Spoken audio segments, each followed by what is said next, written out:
Všimli jste si někdy, že ta holubice, co vám ráno sedí na parapetu, má v očích něco víc, než jenom tupý pohled? Že ta černá potvora u popelnice jako by vás pozorovala? Ne náhodou. Dávejte pozor, protože to, co vám teď řeknu, možná změní způsob, jakým se díváte z okna. V Tokiu jsou křižovatky, kde se každé ráno odehrává stejná scéna.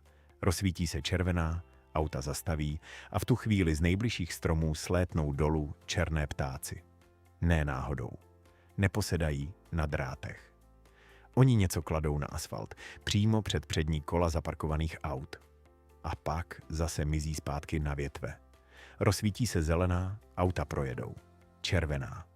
Ptáci se vrací a sbírají to, co zbylo. Roztlučené ořechy. Japonské vrány na to přišly sami. Nikdo je to neučil. Sledovali auta, pochopili logiku semaforů a zabudovali si ji do své vlastní lovecké strategie. A to není výjimka. Tohle je pro ně norma. Vítejte u živé přírody. Jmenuji se Tomáš Novotný a dneska si posvítíme na tvora, kterého většina z nás vidí každý den, ale skoro si ho nevšímá.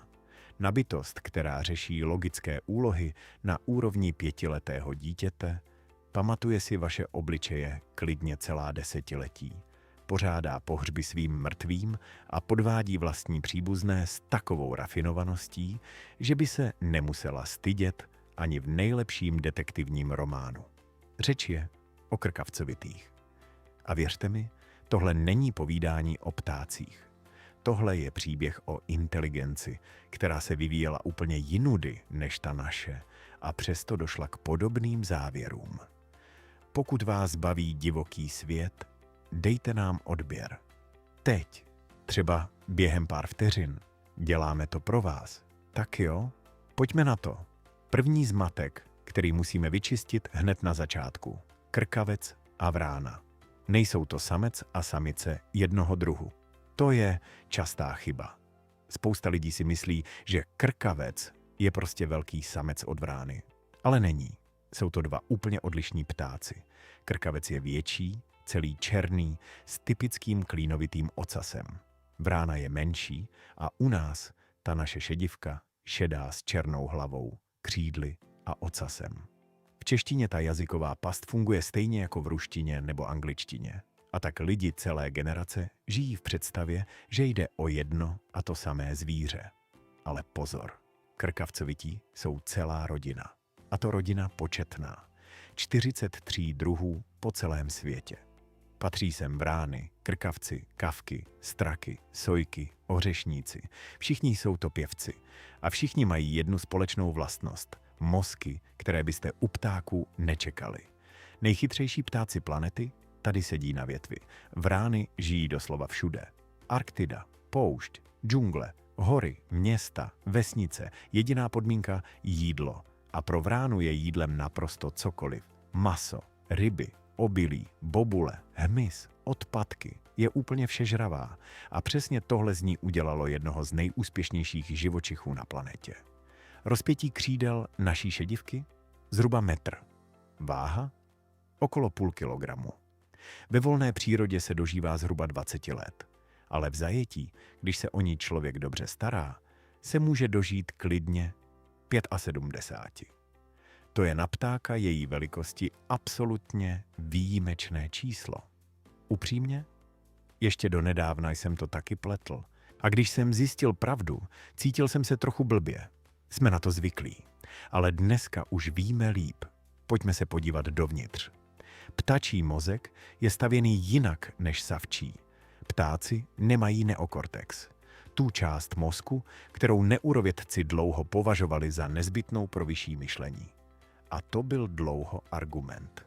Ptáci jsou prostě méně inteligentní, protože nemají správné vybavení.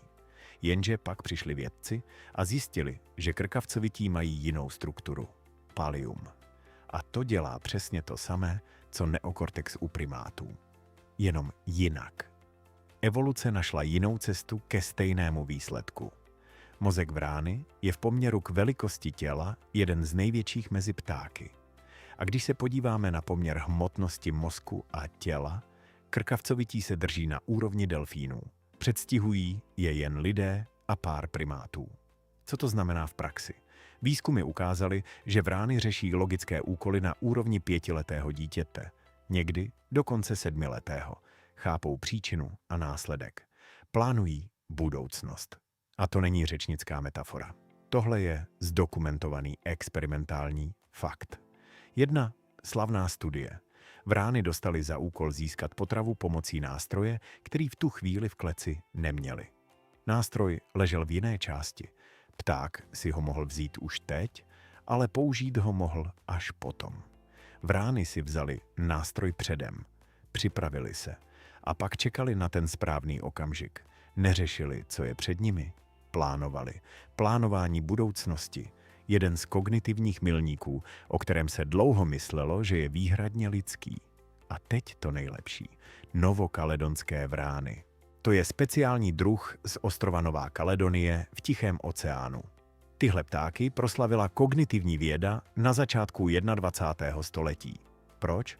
Oni totiž nástroje nejen používají. Oni je vyrábějí. Vezmou si větev, oříznou ji na správnou délku, odstraní boční výhonky. Občas si konec zaháknou a pak takovým jednoduchým háčkem loví larvy ze skulin ve dřevě. Tohle není náhodné chování.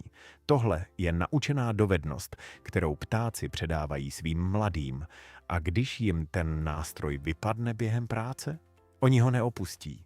Sletí dolů, zvednou ho, vrátí se zpátky. Pro ně má ten kus dřeva hodnotu. V laboratoři dostali vrány úkoly, které měly několik úrovní. Aby se dostali k jídlu, museli nejdřív získat krátký nástroj, tím pak vytáhnout dlouhý nástroj. A teprve dlouhým nástrojem konečně dosáhli na potravu. 3 kroky za sebou. Každý z nich nepřinesl okamžitý výsledek. Novokaledonské vrány to zvládly. Říká se tomu metanástrojové užití. Mezi zvířaty je zdokumentované u šimpanzů, orangutanů a krkavcovitých. A skoro u nikoho jiného. A pak je tady ten slavný experiment s džbánem. Kdo zná Ezopovu bajku o vráně a džbánu s vodou? Jak vrána házela kamínky do džbánu, aby zvedla hladinu a napila se. To není jen pohádka. Vědci to zopakovali. Dali vránám džbán s vodou, ve které plaval kousek jídla. Byl příliš hluboko na to, aby na něj dosáhli zobákem. Vedle ležely kameny. A vrány házely kameny do džbánu, zvedali hladinu a dostali se k jídlu. Chápali princip vytlačování kapaliny. Co víc, vybírali si těžší kameny před lehčími. Házeli je do vody, ne do vedlejší nádoby s pískem. Oni věděli, co funguje. Tohle mě osobně dostalo nejvíc. Je to přece Ezop. Čteme to dětem jako pohádku. A vrána to reálně dělá v laboratoři. Napoprvé. Takže první otázka na vás. Viděli jste někdy vránu řešit nějaký zapeklitý problém? Třeba se prát se psem, otevřít sáček od rohlíku, použít něco jako nástroj. Napište to do komentářů, zajímá mě to. Na University of Washington udělali výzkum, který změnil naše vnímání vran. Vědci si nasadili masky. V těch maskách chytali vrány v areálu univerzity. Obyčejná operace. Chytit, okroužkovat, pustit. Potom se procházeli po stejném areálu. Někdy v maskách, které použili při chytání, někdy v jiných maskách, někdy bez masek. A pozorovali. Vrány, které chytili v určitých maskách, na ty masky agresivně reagovali. Útočili, křičeli, svolávali hejno. I několik let poté. Ale jiné masky? Nic. Zapamatovali si konkrétní tvář jako hrozbu. Ale pozor, tohle není to nejšílenější. Tohle se naučili i ptáci, které nikdo nikdy nechytil. Mladé vrány, které se narodily až po celém experimentu, reagovaly na nebezpečné masky úplně stejně jako jejich rodiče. Informace o hrozbě se předala z generace na generaci. Tohle není instinkt. Tohle je kulturní přenos informací, sociální učení. To, co jsme si dlouho mysleli, že je výhradně lidský fenomén. Vrány si pamatují lidi, kteří jim ublížili. Drží si tu adresu v hlavě a předávají ji svým dětem. A funguje to i naopak. Vrány si pamatují i ty, kteří je krmili. V Japonsku, Kanadě, Rusku, všude jsou zdokumentované případy, kdy vrány nosily dárky lidem, kteří je pravidelně krmili. Knoflíky, mince, lesklé kamínky, střípky skla. Tohle není náhoda. Tohle chování se opakuje dost často na to, aby se dalo systematicky studovat. A teď se přesuneme do úplně jiné roviny. Vrány si dělají zásoby. To ví každý, kdo někdy pozoroval ptáky na krmítku. Ale vrány to dotáhly mnohem dál. Když jedna vrána schovává jídlo, kouká se, jestli ji někdo nesleduje. A pokud ano, udělá falešný úkryt. Předstírá, že něco zahrabává, ale ve skutečnosti tam nic nenechá. Pak odletí jinam a schová jídlo doopravdy. A když jí pozorovatelé sledují dál, udělá zase falešný úkryt a znovu přeschová. Pokud má pocit, že jí prokoukli, tohle se jmenuje taktický podvod a vyžaduje několik složitých mentálních operací najednou. Za prvé, pochopit, že ten druhý pták vidí to, co vidíš ty. Za druhé, předvídat jeho chování. Za třetí, předstírat činnost, která se ve skutečnosti neděje. A za čtvrté, přizpůsobit svou strategii podle reakce pozorovatele. Taktický podvod je zdokumentovaný u šimpanzů, u dětí starších 4 let a u krkavcovitých. A ještě jedna důležitá věc. Vrány, které sami kradou z cizích úkrytů, schovávají své zásoby mnohem tajněji než vrány, které s krádežemi nemají zkušenost. Oni totiž vědí, jak ostatní hledají, protože sami tak hledají. A využívají tu znalost k tomu, aby schovali své jídlo líp. Jeden zdokumentovaný případ. Pokud má vrána podezření, že ji někdo viděl, když si zakládala zásoby, vrátí se později a jídlo přeschová na jiné místo. Ale jenom když tam opravdu byl pozorovatel. Když se schovávala sama, nic nepřesouvá. Ona totiž sleduje, kdo co viděl. Tohle mě fakt dostalo. Vrána nejen lže, ona si v hlavě modeluje to, co vidí ta druhá vrána. Tomu se říká teorie mysli. Schopnost vcítit se do perspektivy druhého. Dlouho se myslelo, že to mají jen lidé a primáti. Ale očividně ne. Tohle je teprve začátek. Vrány tvoří páry na celý život. Tohle není romantická představa. Je to evoluční strategie. Samec a samice spolu zůstávají roky, někdy desítky let, protože vychovat mládě vyžaduje 2 rodiče. Jeden loví, druhý hlídá hnízdo. Když jeden spí, druhý dává pozor. Když jeden odlétá pro potravu, druhý sedí na vejcích. Dělí se o všechno. A když jeden z páru zahyne, ten druhý zůstává dlouho sám. Pozorovatelé zaznamenali případy vranního vdovství, které se táhlo celé roky. Mladé vrány, než si najdou partnera, žijí v hlučných hejnech. Představ si to jako takový pubertální gang. Lítají spolu, hádají se, hrají si, učí se sociálním normám, kdo je nahoře, kdo je dole, na koho se dá spolehnout a kdo okrade vlastní babičku. A pak jednoho dne najdou toho pravého a hejno opouštějí. Společně. Navždy. Ale teď něco, co možná nebudete chtít věřit. Když v hejnu uhyne pták, stane se něco, čemu vědci říkají vraní pohřeb. Několik ptáků se shromáždí kolem mrtvého těla. Křičí. Zhruba 15 minut. A pak stichnou. Sedí nehybně. A potom odletí. Proč to dělají? Není to smutek. Teda ne v tom lidském slova smyslu. Vědci předpokládají, že jde o sběr informací. Sletěli se, aby zjistili, co jejich druha zabilo. Pach, místo, přítomnost predátora. Učí se z cizí smrti. Sociální mechanismus, který zvyšuje šanci na přežití celé skupiny. Ale zvenčí to vypadá přesně jako smuteční obřad. Když je pták zraněný nebo nemocný, hejno se o něj postará. Nosí mu jídlo, chrání ho, neopouštějí ho.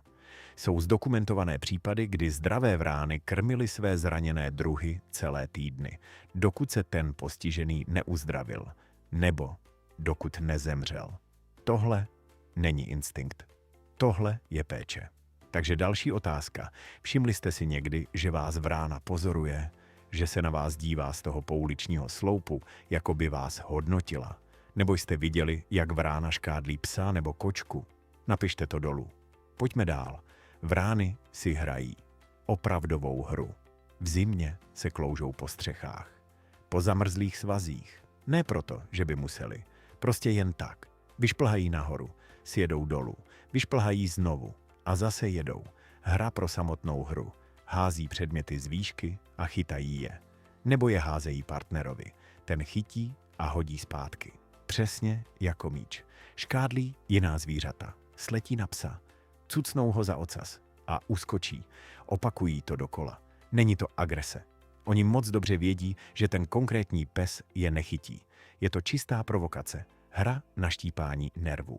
Vědci to pozorovali mnohokrát. V lese vrána letí vedle lišky nebo vidry. Dráždí ji, provokuje a uhýbá. Hra u zvířat je známka vyvinutého mozku. Vyžaduje nadbytek kognitivních zdrojů. Těch, které běžně nestačí na pouhé přežití. Hrát si můžou jen ti, kteří mají něco navíc. Něco nad rámec toho, co nutně potřebují.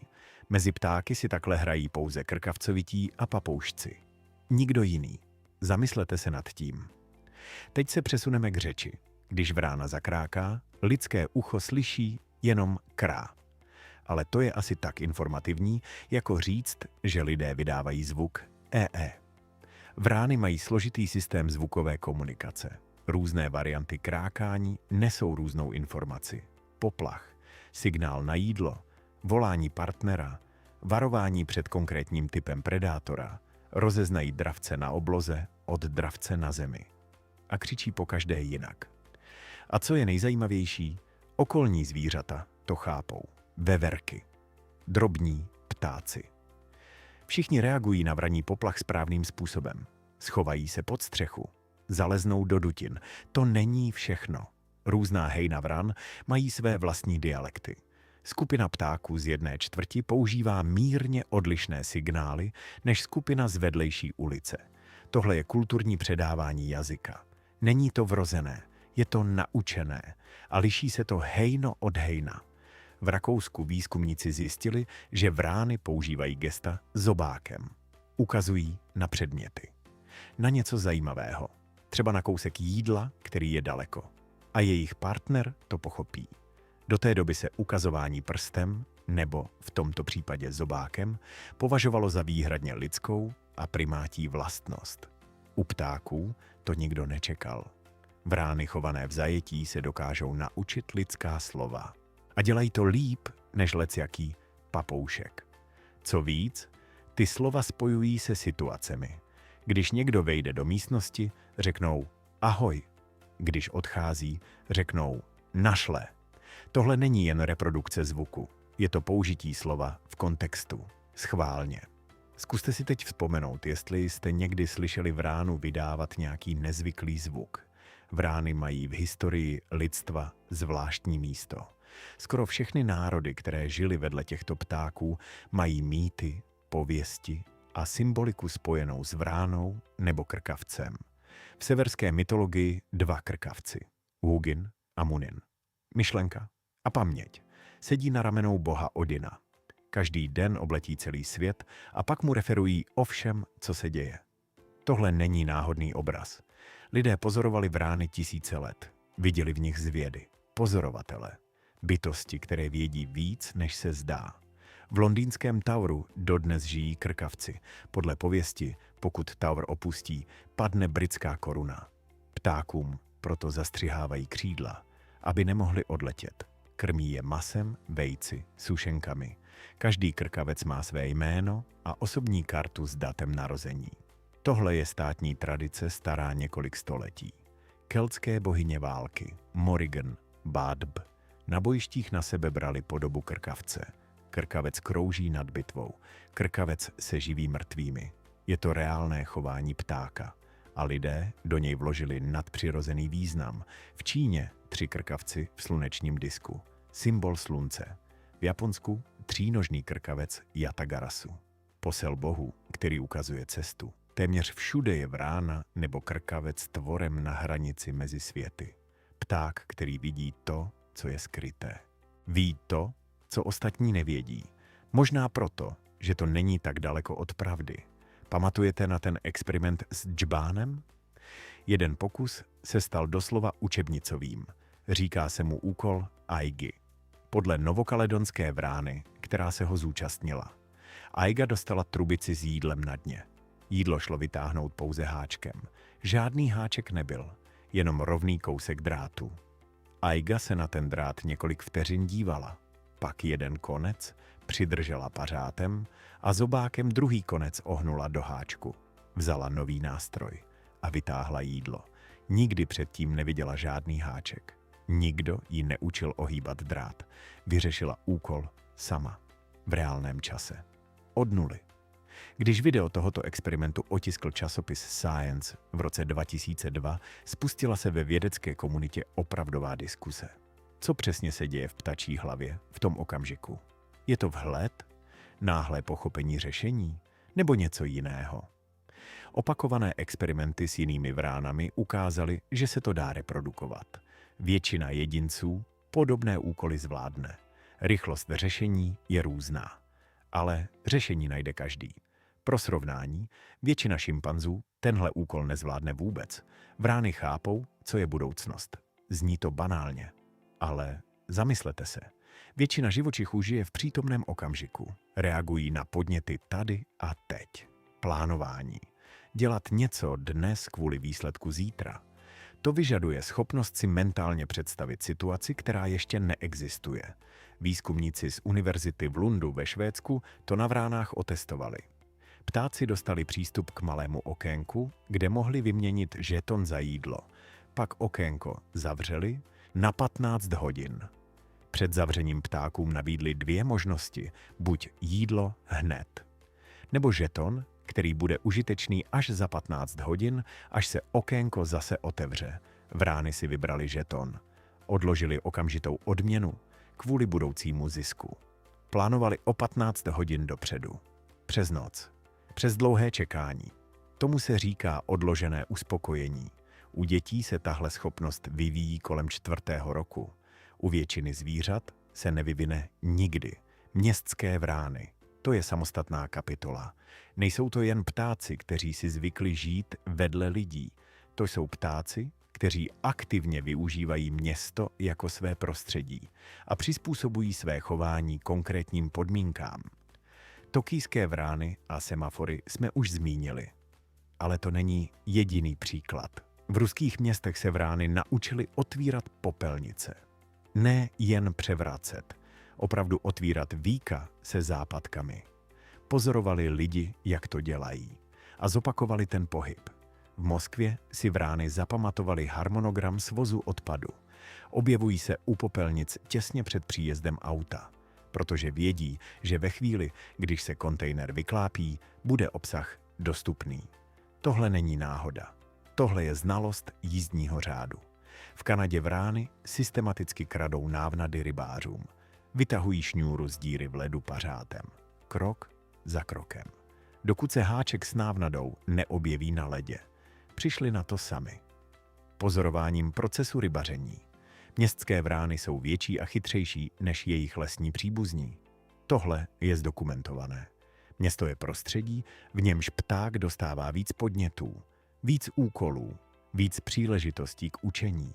Vrány, které vyrostly ve městě, dosahují lepších výsledků v kognitivních testech. Evoluují spolu s námi. Doslova. Já se teď dívám na vránu, která každé ráno sedí na stejném sloupu u nás na sídlišti. A říkám si, co už o mě stačila zjistit. Lidi si často všimnou, když jednou vránu urazíš, ona si to zapamatuje. A bude ti to připomínat při každém setkání. Křikem, útokem ze vzduchu, občas i přesným zásahem šchóra. Ale funguje to i obráceně. Pokud vrány pravidelně krmíte na jednom místě, zapamatují si vás. Začnou na vás čekat. Některé začnou nosit dárky. Zoolog John Marslav z University of Washington popisoval, jak jeho dcera pravidelně krmila vrány. A postupně jí ptáci začali nechávat předměty přímo u talíře s jídlem. Knoflík, kousek zrcátka, ohnutou kancelářskou sponku. Tohle je zdokumentované chování. Vrány dokážou projevovat něco, co se podobá vděčnosti. Chcete se spřátelit s vránou? Krmte ji pravidelně, na stejném místě, ve stejný čas. Nedělejte prudké pohyby. Postupně si troufne blíž. Pak si vezme jídlo z ruky. Lidé chovají vrány jako domácí mazlíčky a popisují je jako extrémně inteligentní, přítulné, občas žárlivé bytosti. Vrána v zajetí se naučí několik desítek slov a používá je v kontextu. Nejen reprodukuje zvuky. Řekne ahoj, když někdo vejde, a naschle, když odchází. Tohle není výcvik, tohle je skutečné porozumění. Teď se dostáváme k tématu, které vědci studují opatrně. Snadno totiž sklouzne do antropomorfismu. Ale data jsou zajímavá. Výzkumníci z Kalifornské univerzity v Davisu pozorovali chování amerických vran u mrtvých ptáků. Chtěli ověřit hypotézu o pohřbech. Je to skutečně rituál? Nebo jen reakce na neobvyklý předmět? Zjistili následující. Vrány sedí u těla mrtvého ptáka. Křičí. Pak zmlknou. Pak odletí. A pak se několik dní vyhýbají místu, kde tělo leželo. Není to jen zvědavost. Je to vyhýbání se nebezpečnému místu. Učení se skrze pozorování cizí smrti. Ale pozor. U mrtvé vrány křičeli mnohem déle a hlasitěji než u mrtvého ptáka jiného druhu. To znamená, že rozeznávají své od cizích. A smrt vlastního druhu u nich vyvolává silnější reakci. Nazývat to smutkem znamená promítat do ptáka lidské emoce. Ale nazývat to jen reflexem znamená ignorovat fakta. Pravda bude někde uprostřed. Vrány žijí dlouho. Znají své druhy celá léta. Vytvářejí stabilní sociální vazby. Když někdo z té sítě zmizí, něco se děje. Jak přesně to prožívají zevnitř, to nevíme. Ale něco se děje určitě. A nakonec, zrcadlový test. Jeden ze standardních nástrojů kognitivní vědy. Na zvíře se umístí značka, kterou nemůže vidět bez zrcadla. A sleduje se, jestli se jí pokusí odstranit, když se podívá do odrazu. Pokud ano, znamená to, že chápe, že v zrcadle vidí sebe. Tenhle test prošli šimpanzi, orangutani, gorily, delfíni, sloni, kosatky a krkavcovití. Straky se staly prvními ptáky, kteří testem prošli v roce 2008. Od té doby byly podobné výsledky získány i s vránami. Co to znamená? Že pták má obraz sebe sama. Koncept já. Není to abstrakce. Je to konkrétní neuronová konstrukce, která mu umožňuje odlišit se od okolí. Seznam bytostí, které tohle mají. Člověk, velcí primáti, delfíni, sloni, kosatky, krkavcovití. To je všechno. Příště, až se podíváte na vránu u popelnice, vzpomeňte si. Tahle bytost ví, že existuje. Mění se teď váš pohled na ni? Nebo pro vás pořád je jenom otravným krákajícím stvořením na dvoře? Napište to do komentářů, moc rád si to přečtu.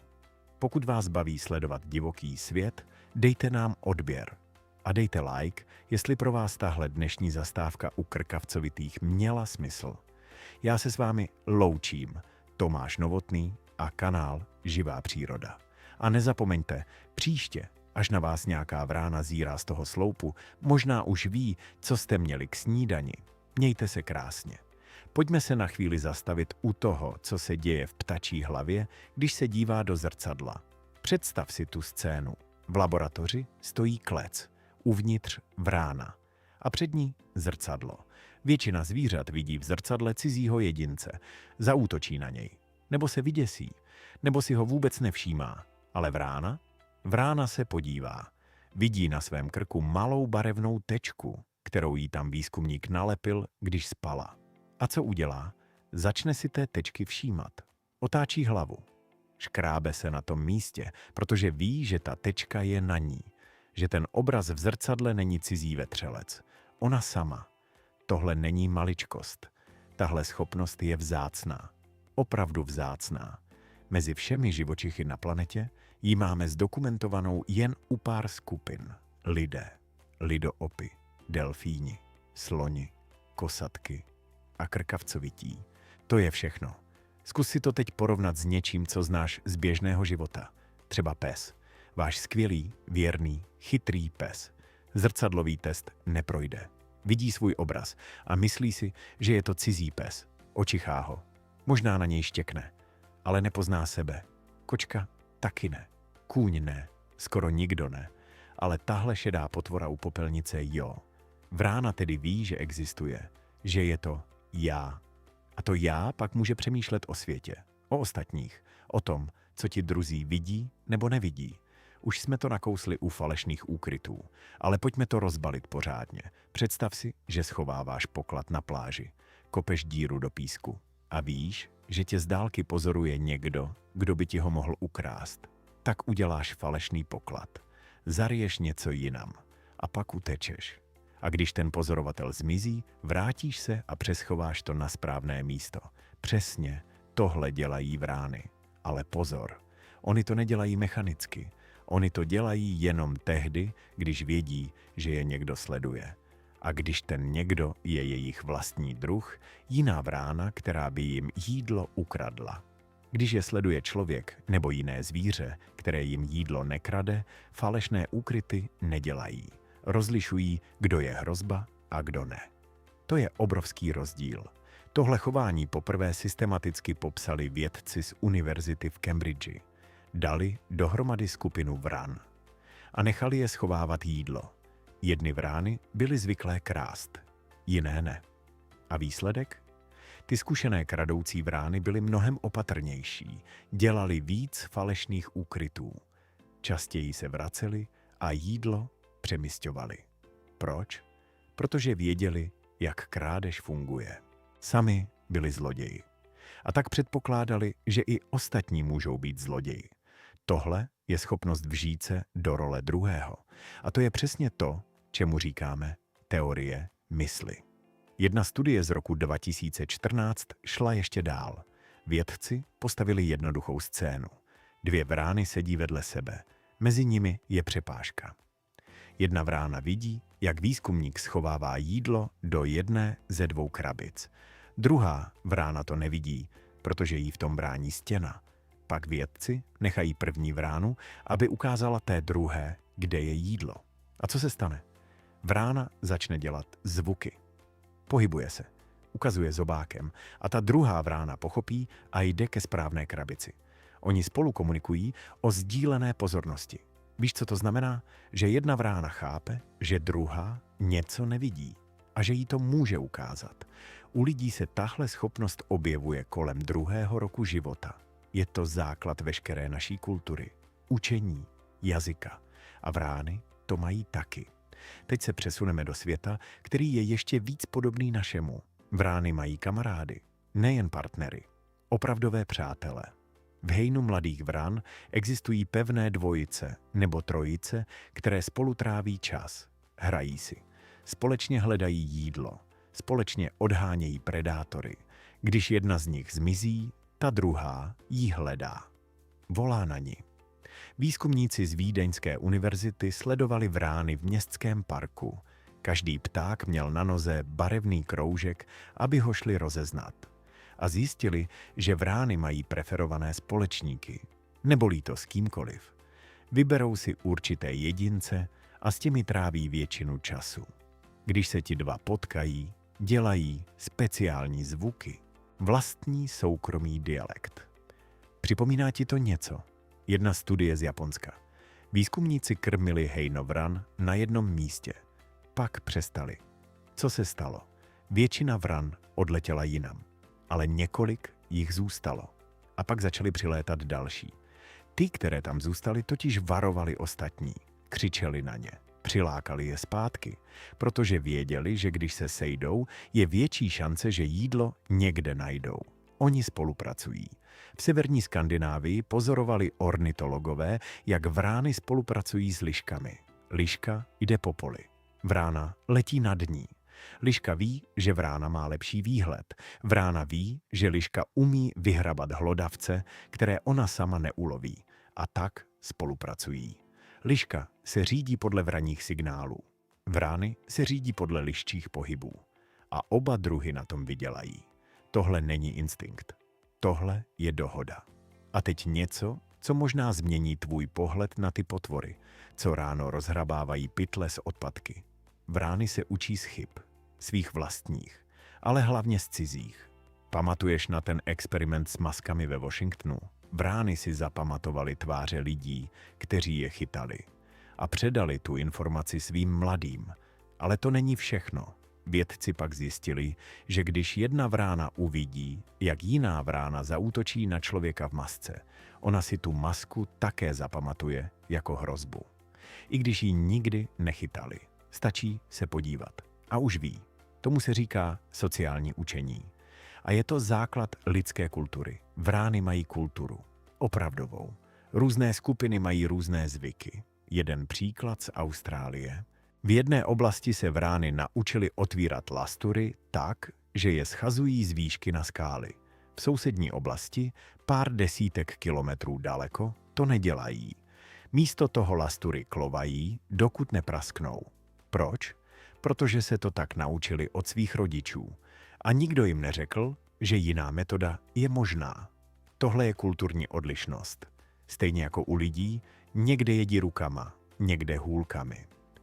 Výzkumníci z univerzity v Oxfordu strávili roky sledováním vran na tichomorském ostrově Nová Kaledonie a objevili, že různé skupiny vran používají různé typy nástrojů.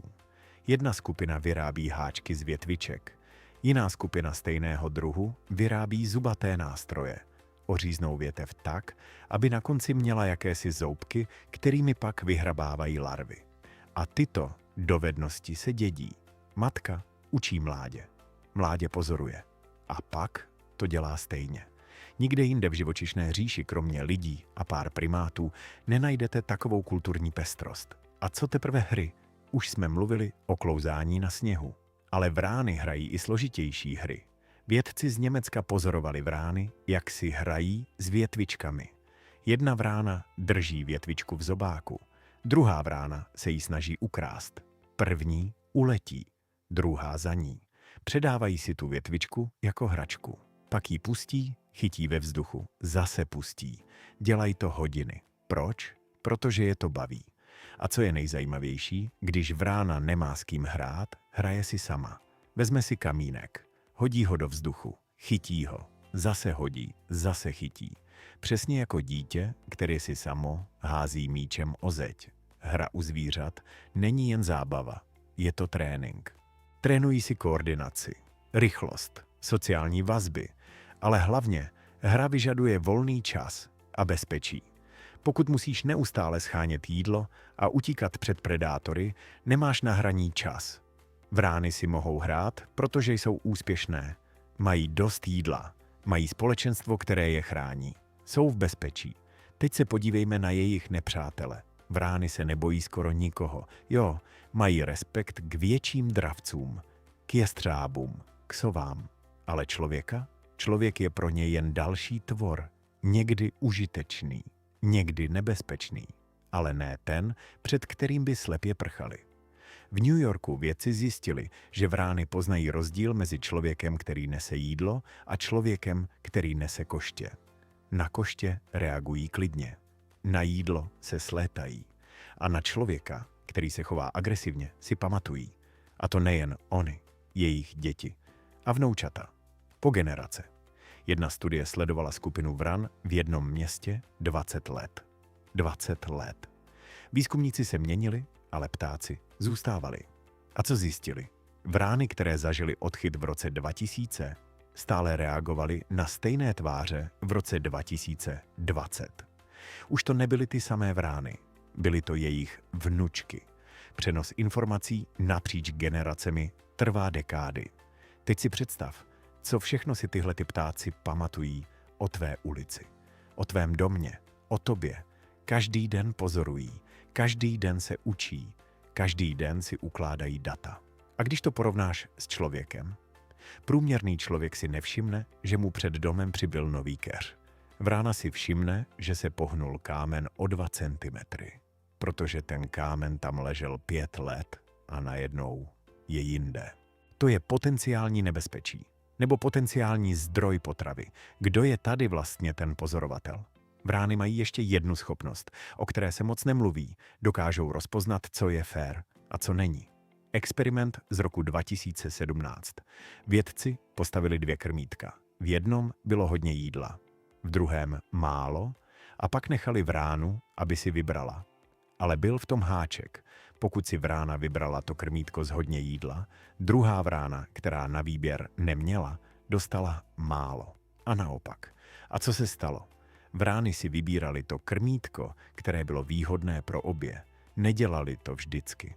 Ale když experiment opakovali s vránami, které se znali, které byly kamarádi, ty si vybírali férově. Cizí vrány ne. Oni rozlišují mezi svými a cizími. A se svými se chovají jinak. Spolupracují, dělí se. Tohle chování se u zvířat skoro nevidí. A teď se podívejme na město. Městské vrány jsou jiné než ty lesní. To už víme. Ale proč? Vědci z Berlínské univerzity porovnávali vrány z centra Berlína a vrány z nedalekého lesa. A zjistili, že ty městské mají o 20% větší mozek v poměru k tělu. 20%. Prostředí s lidmi, auty, semafory, popelnicemi, psy a kočkami je náročnější. Vyžaduje víc kognitivních schopností. A tak se ty schopnosti vyvíjejí. Vrány ve městě jsou chytřejší, protože město je nutí být chytré. Ale pozor, není to jen o velikosti mozku, je to o tom, jak ho používají. V jedné studii dali vědci vránám oříšek v tvrdé skořápce. Lesní vrány se ho snažili rozlousknout zobákem. Městské vrány ho vzali do zobáku, přeletěli silnici, položili ho na přechod pro chodce a čekali, až po něm přejede auto. Tohle není jen inteligence. Tohle je využití infrastruktury. A co teprve ty tokijské vrány se semaforem? To není ojedinělý případ. V Paříži vědci pozorovali vrány, jak čekají na červenou na chodníku. Ne na silnici, na chodníku. A když se rozsvítí zelená, teprve pak slétají na přechod. Protože vědí, že v tu chvíli jsou auta zastavená. Oni pochopili, že chodníky jsou bezpečné a že přechody jsou bezpečné jen při zelené. To samé v Moskvě. Vrány používají podchody. Sletí schody dolů, proletí podchodem a vyletí nahoru na druhé straně. Protože nad zemí je rušná silnice. Pod zemí je klid. Kdo by to byl řekl, že pták bude chápat městskou infrastrukturu líp než někteří lidé? A pak je tady schopnost, která možná přesahuje všechno, co jsme zatím řekli. Vrány chápou, co je nemožné. Experiment z roku 2015. Vědci dali vránám průhlednou trubici, na jejímž konci bylo jídlo. Ale trubice byla uzavřená. Vrány viděly jídlo, ale nemohli k němu. Co udělali? Pokusili se otevřít trubici. Nešlo to. A pak? Většina zvířat by se pokoušela dál. Znovu a znovu. Ale vrány podívali se na trubici. Otočili se a šli pryč. Přijali, že to nejde. A to je klíčová vlastnost inteligence. Není to jen řešit problémy. Je to taky poznat, že nějaký problém řešit nejde. A nestrácet čas. Už víme, že vrány plánují budoucnost. Že si pamatují tváře, že používají nástroje, že lžou a podvádějí, že se starají o své nemocné, že pohřbívají své mrtvé, že si hrají, že mají kulturu, že se umí domluvit s liškou, že poznají sami sebe v zrcadle. A teď přijde poslední díl skládačky. Něco, co možná překročí tvou představivost. Vrány totiž nejsou jen pozorovatelé, nejsou jen účenliví a přizpůsobiví. Oni mají něco, čemu se říká metakognice. Schopnost přemýšlet o vlastním myšlení. Zkus si to představit. Nejenže víš, kde je jídlo, ale taky víš, kde je jídlo. A že si tím nejsi úplně jistý. A podle té nejistoty se chováš. Přesně to udělali vědci z univerzity v Rochesteru. Postavili jednoduchý test. Vrána viděla obrázek na obrazovce. Když správně určila, co na něm je, dostala odměnu. Když špatně, nic. A pak jí dali možnost. Místo odpovědi mohla říct nevím. Stačilo zmáčknout jiný knoflík. A co se stalo? Vrány to používali. Když byl obrázek nejasný, zamlžený, vybrali nevím. Když byl jasný, odpověděli. Oni věděli, že nevědí. Tohle je základ sebeuvědomění. Nejen poznat se v zrcadle, ale poznat hranice vlastního mozku. A to je zatraceně vzácné. Teď se podívejme na jednu věc, která vás možná naštve. Na to, jak se k vránám chováme. Většina lidí je ignoruje, nebo je odhání, nebo se jich bojí. Málo kdo si uvědomuje, že vedle nás žijí bytosti s myšlením, které se v lecčem podobá tomu našemu. Když odháníš vránu od popelnice, ona si tě zapamatuje. A za týden, až půjdeš kolem, tě možná jenom pozoruje, nebo na tebe křikne. Ale možná, jen možná, si o tobě myslí své. Zkusil jsi někdy s vránou promluvit? Ne, vážně. Oni reagují na hlas. Výzkumy ukázaly, že rozeznávají lidské hlasy. Stejně jako my rozeznáváme hlasy svých známých. Když na ně začneš mluvit klidným hlasem pravidelně, třeba když je krmíš, poznají tě. A pak se může stát něco nečekaného. V jednom malém městě v Anglii chodila stará paní každé ráno do parku. Sedla si na lavičku, vytáhla sáček z oříšky a položila ho vedle sebe. Vrány se slétly, brali si oříšky, odlétali, vraceli se. Paní s nimi mluvila, říkala jim ahoj holky a vrány krákaly.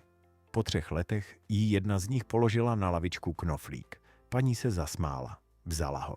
Druhý den další.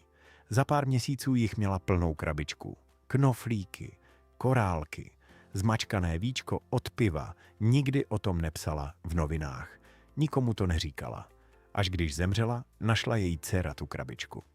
A vedle ní ležel dopis, který paní napsala krátce před smrtí. Moje vrány mi nosily dárky. 20 let. Každý den. Nikdo mi nevěřil. Tohle není pohádka. Tohle je zdokumentovaný případ. A teď se zamysli. Co všechno bys mohl zjistit, kdybys začal vrány pozorovat? Ne jako obtížný hmyz, jako sousedy. Vrány mají svá oblíbená místa, své cesty, své rytmy. V jedné pražské čtvrti pozorovali ornitologové vrány celých 10 let. Zjistili, že každé ráno v 7:30 odlétají stejným směrem. Za město. A každý večer v 4:30 se vracejí. Stejnou trasou. Proč? Protože tam někde je pole. Nebo skládka. Nebo něco, co stojí za to. Když se jednou ta cesta změnila, postavili tam nový supermarket, vrány to zaregistrovali během týdne. A změnili trasu. Oni mají mapu města v hlavě. Líp než většina taxikářů. A ta mapa se předává. Mladé vrány létají s rodiči. Ukazují jim, kde je bezpečno, kde je jídlo, kde jsou nepřátelé. Naučit se město trvá roky, ale oni to zvládnou. Někdy to vypadá, jako bychom žili v jejich světě, ne oni v tom našem. Zkus si teď na chvíli představit, že jsi vrána. Sedíš na stožáru ve výšce 15 metrů. Pod tebou se hemží lidé. Auta, psy, děti. Všechno slyšíš, všechno vidíš. Všichni si tě nevšímají. A tobě to vyhovuje, protože ty je sleduješ. Kdo chodí touhle ulicí každý den v 7 ráno? Kdo vyhazuje zbytky jídla do popelnice? Kdo odhání kočky? Kdo se dívá nahoru?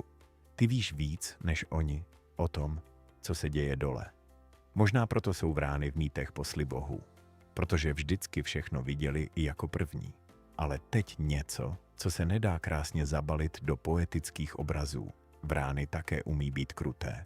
Když jedna vrána ukradne jídlo jiné, ta okradená se mstí. Ne hned, ale později, třeba za několik dní. Přiletí, sedne si vedle zlodějky a začne na ní křičet, specifickým hlasem, takovým, který svolává ostatní. A pak se na tu zlodějku vrhnou 2 nebo 3 vrány a zaženou ji na chvíli. Až příště přijde ke krmítku, ostatní ji nepustí. Oni mají sociální paměť a trestají podvodníky. Tohle je zárodek morálky. Vědci z univerzity v Zürichu zjistili, že vrány trestají nejen za krádež, ale i za to, že se někdo nepodílí na společné obraně. Když hejno odhání jestřába a jedna vrána jen sedí na větvi a dívá se, ostatní si to zapamatují. A pak ji vyloučí. Nedovolí jí jíst z jejich zdrojů. Spolupráce se vyplácí. Parazitování se trestá. Kdo by to řekl? Politika i mezi ptáky. A teď se vraťme k tomu, kde jsme začali. K semaforům v Tokiu. Nedávno vědci zjistili, že tokijské vrány se naučili ještě jednu věc. Když na semaforu bliká zelená, nechodí, čekají. Protože ví, že auta často projíždějí na oranžovou. Čekají, až se rozsvítí červená. Pak teprve letí. A nejen to. Když je na silnici málo aut, některé vrány využijí i zelenou. Riskují. Ale jen když vědí, že nejede žádné auto. Jak to vědí? Slyší ho. Ještě než ho vidí. Vrána má sluch téměř stejně citlivý jako člověk. A navíc je schopná rozeznat, jestli se auto blíží rychle nebo pomalu. Podle tónu motoru. Přesně to dělají i lidé, když přechází silnici. A teď si položme otázku, kdo se od koho učí? Jsou to vrány, které pozorují lidi a napodobují je? Nebo jsme to my, kdo si od vran odnaučil něco o přežití? Možná obojí. Vrány tu byly dřív než auta, dřív než semafory, dřív než města. Oni se přizpůsobili. My jsme jim dali novou hračku. Oni ji používají. Až zase půjdeš na přechod, podívej se nahoru. Třeba tam sedí a dívá se. Už víme, že vrány plánují, že si pamatují, že podvádějí, že spolupracují, že se učí, že se poznají v zrcadle, že přemýšlí o vlastním myšlení, že trestají nespravedlnost a že nosí dárky. Poslední příklad, možná ten nejosobnější. Vědci z univerzity v Seattlu cvičili vrány tak, že jim ukazovali červený míček. Když ho vrána uviděla, dostala jídlo. Pak jednoho dne výzkumník přišel bez míčku, bez jídla. A vrány dívali se na něj. Krákali. A pak jedna z nich odletěla a vrátila se s kouskem stříbrného papíru. Položila ho před něj a čekala. Jako by říkala, tady máš něco a teď mi dej ty. Vědci to opakovali. A vrány to dělali znovu. Nosili mu věci, výměnou za jídlo. Naučili se obchodovat. Ne na úrovni, dám ti tohle a ty mi dáš tamto. To umí i opice. Ale na úrovni, dám ti něco, co nemusíš chtít, ale já to jako platbu nabízím. To už je abstrakce. Podívej se z okna. Sedí tam někde na střeše? Má oči upřené sem? Možná už ví, že píšu o ní. Možná už ví, že o ní přemýšlíš. A možná se ti za pár dní pokusí něco přinést. Jen to nezahoď. Až příště uvidíš vránu u popelnice, zastav se. Podívej se jí do očí. Na pár vteřin. Uvidíš, že se bude dívat zpátky. A v tom pohledu není prázdno. Tak co? Změnilo se tvé vnímání vran? Nebo pořád jsou to jen hluční otravové na dvoře? Napiš to do komentářů. Fakt mě to zajímá. Děkuju, že jste vydrželi až do konce. Pokud vás podobná setkání s divokým světem baví, dejte nám odběr. A pokud vám tahle dnešní jízda mezi krkavcovitými něco dala, dejte like. Já se s vámi loučím.